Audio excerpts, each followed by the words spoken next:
El Duende Verde no es un villano que enloqueció. Esa es la mentira cómoda.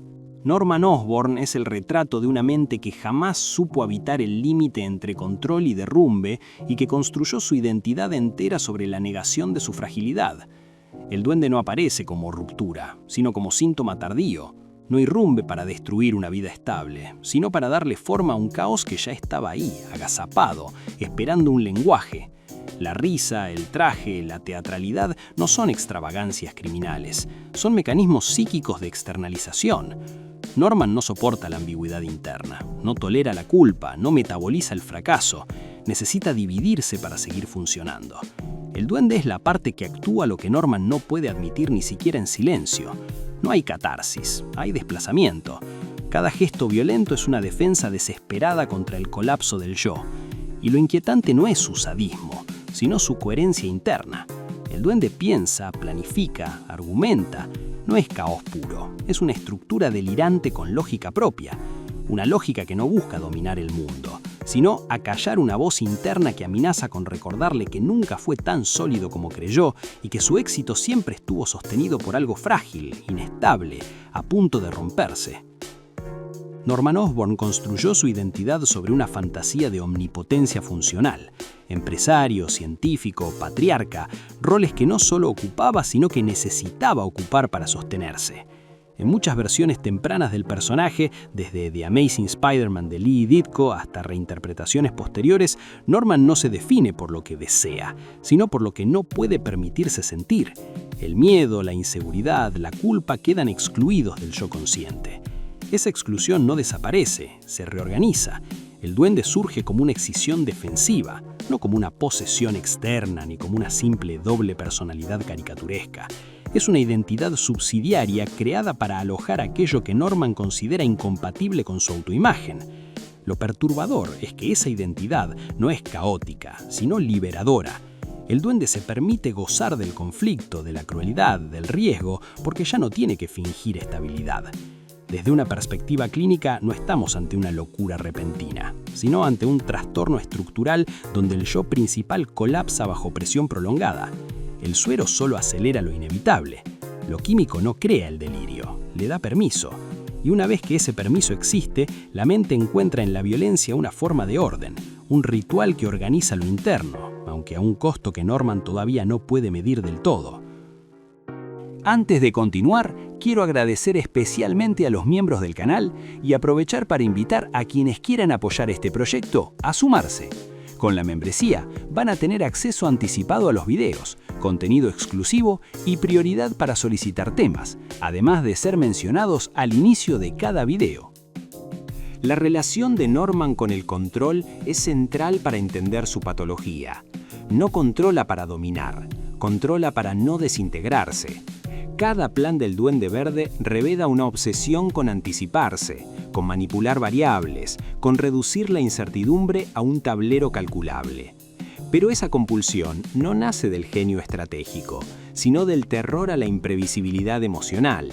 En arcos como los que rodean la muerte de Gwen Stacy, el duende no actúa desde la rabia impulsiva, sino desde una frialdad quirúrgica que delata una mente que necesita transformar el vínculo humano en experimento. Al reducir a las personas a piezas, Norman evita el riesgo de implicarse afectivamente. El problema es que esa evitación no anestesia el deseo de conexión, lo deforma. El duende no quiere destruir a Spider-Man, quiere validarse frente a él.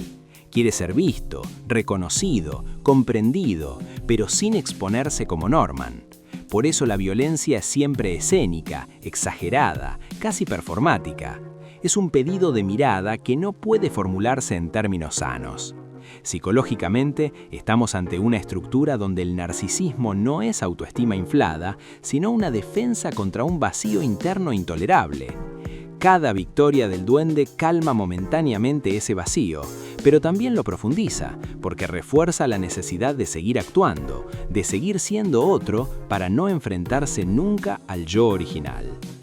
El vínculo entre Norman y su hijo Harry es uno de los núcleos más reveladores de su enfermedad mental.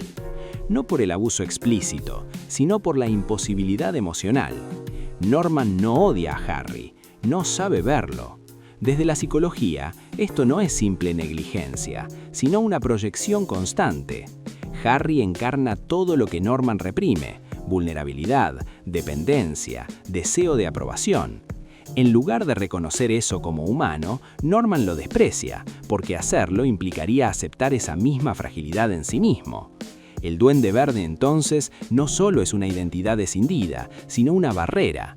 Mientras exista el duende, Norman no tiene que ser padre, no tiene que fallar en ese rol. Puede desplazar su culpa hacia una entidad otra, incluso cuando esa separación es cada vez más frágil. Las etapas posteriores, especialmente las que exploran la herencia del duende, muestran cómo la patología no resuelta se transmite, no como gen maldito, sino como modelo emocional. Norman no enseña con palabras, enseña con ausencias, y la mente enferma del duende funciona como legado traumático. No hay cierre porque nunca hubo elaboración. Cada acto del duende profundiza una herida que no se reconoce como tal, y en esa negación, la figura paterna deja de ser contención para convertirse en amenaza latente, algo que sigue operando incluso cuando parece haber desaparecido.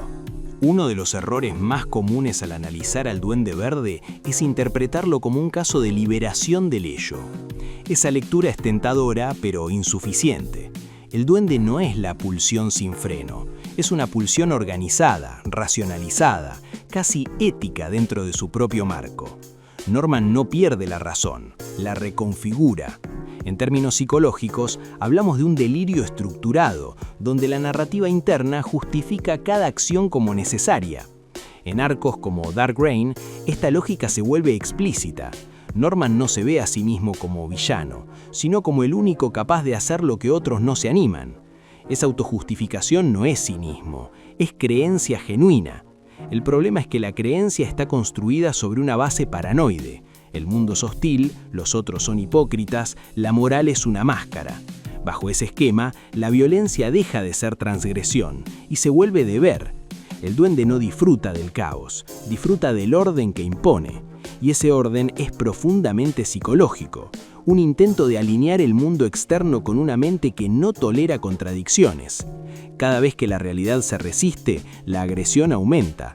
No para destruir al otro, sino para restaurar una coherencia interna que siempre está a punto de romperse, dejando la tensión abierta hacia un colapso inevitable. La risa del Duende Verde no es burla, es descarga. Funciona como un tic emocional que libera una presión insoportable. Desde la clínica, ese tipo de manifestación suele aparecer cuando el sujeto no puede procesar la angustia de forma simbólica. Norman no puede llorar, no puede dudar, no puede pedir ayuda. La risa ocupa ese lugar. En lugar de expresar miedo, lo ridiculiza. En lugar de enfrentar culpa, la teatraliza. El resultado es una personalidad que parece gozar del mal, cuando en realidad está anestesiada frente a su propio dolor. Incluso en versiones donde Norman recupera recuerdos o atraviesa momentos de aparente lucidez, el retorno del duende no se siente como recaída, sino como alivio. Eso es clave. El duende no es castigo, es refugio, un espacio mental donde Norman puede existir sin exigencias morales, sin la presión de ser coherente, exitoso, admirable. Psicológicamente, eso lo vuelve peligrosamente funcional, porque no actúa desde el sufrimiento consciente, sino de una calma artificial, y esa calma es la señal más grave. Una mente que solo encuentra paz en la violencia no busca curarse, busca perpetuarse. Cada enfrentamiento con Spider-Man, cada plan, cada risa refuerza ese circuito. No hay aprendizaje, solo repetición. Y en esa repetición se insinúa algo que todavía no termina de emerger del todo. Spider-Man no es el enemigo del Duende Verde, es su espejo insoportable. Desde un punto de vista psicológico, Peter Parker encarna lo que Norman no pudo integrar: responsabilidad sin grandiosidad, culpa elaborada, identidad flexible. Por eso el conflicto no se resuelve nunca en términos físicos. El duende necesita quebrar a Peter no para vencerlo, sino para demostrar que nadie puede sostener una identidad sin fragmentarse. Cada ataque apunta a eso, a forzar la escisión en el otro. La muerte de Gwen Stacy no es un acto de odio personal, sino un experimento traumático. Norman quiere probar que el amor siempre conduce a la pérdida, que la responsabilidad es una ilusión cruel. Si Peter cae, la narrativa interna del duende se valida. Si no cae, la amenaza se intensifica. Este juego psicológico es profundamente revelador de una mente que necesita confirmación externa para sostener su delirio. El duende no puede existir solo. Necesita testigos, necesita víctimas que funcionen como pruebas vivientes de su visión del mundo. Pero cada vez que Spider-Man resiste sin convertirse en él, algo se fisura. No en la máscara, sino en el fondo. Y esa fisura no se cierra, se acumula. Porque obliga a Norman a redoblar la apuesta, a ir más lejos, a negar con más fuerza una verdad que empieza a volverse imposible de ignorar. La memoria juega un rol ambiguo en la psicología del Duende Verde. Cuando Norman pierde recuerdos, la violencia no desaparece, se reorganiza. Esto es crucial para entender que el problema no es la conciencia del daño, sino la estructura que lo produce. La amnesia no cura, solo desplaza. En varias etapas, la supresión del duende parece devolver a Norman a una normalidad funcional, pero esa normalidad es frágil, artificial, sostenida por la negación. El retorno de los recuerdos no despierta el monstruo, lo reactiva porque devuelve la coherencia interna al sistema delirante.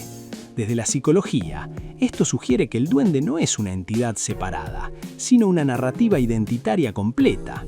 Quitarla deja un vacío que Norman no sabe cómo llenar. Por eso la recaída no es sorpresa, es destino. Cada intento de borrar al duende sin trabajar la raíz solo fortalece su regreso. Y esa raíz está en la incapacidad de integrar el fracaso, el límite, la pérdida. Norman no puede aceptar ser menos de lo que imaginó.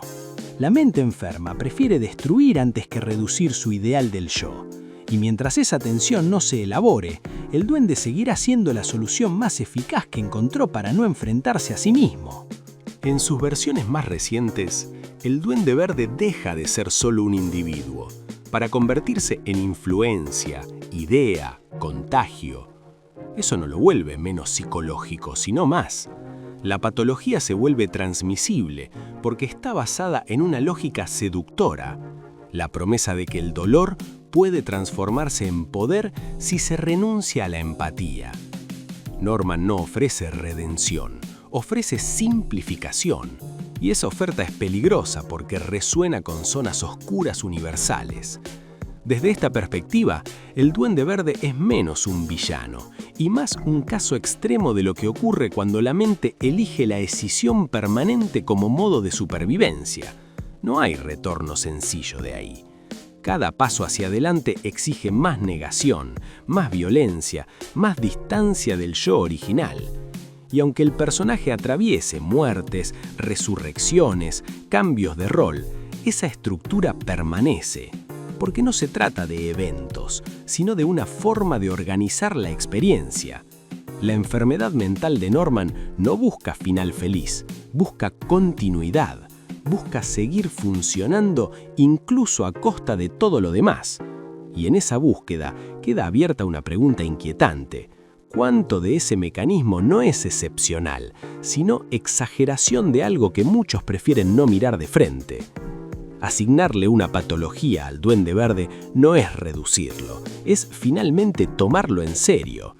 Norman Osborn encaja con inquietante precisión en una estructura psicótica con rasgos paranoides y narcisistas, organizada alrededor de un trastorno delirante persistente. No se trata de episodios aislados, sino de una arquitectura mental estable. Su delirio no es caótico, es sistemático, coherente, autosostenido.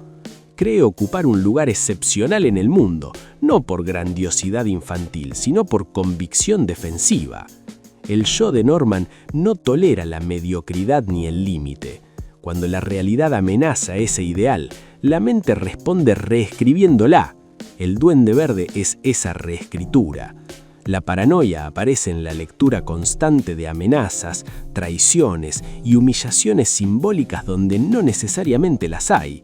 El narcisismo no se expresa como amor propio, sino como fragilidad extrema ante la herida narcisista. Y la psicosis se manifiesta en la fusión total entre creencia y realidad. Norman no piensa que tiene razón, sabe que la tiene.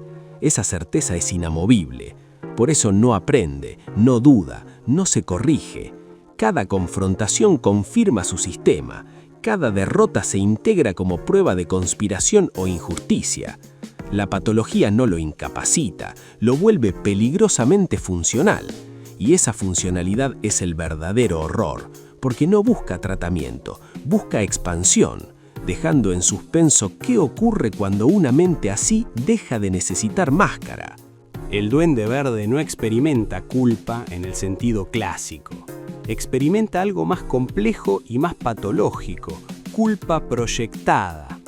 Todo aquello que podría fracturar su identidad es desplazado hacia el otro. Spider-Man es culpable, la ciudad es culpable, el mundo es culpable. Norman no se absuelve, se reorganiza para no tener que juzgarse.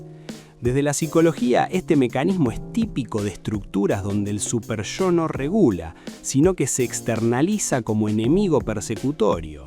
El resultado es una mente en guerra constante, no consigo misma, sino con una realidad que se vuelve intolerable.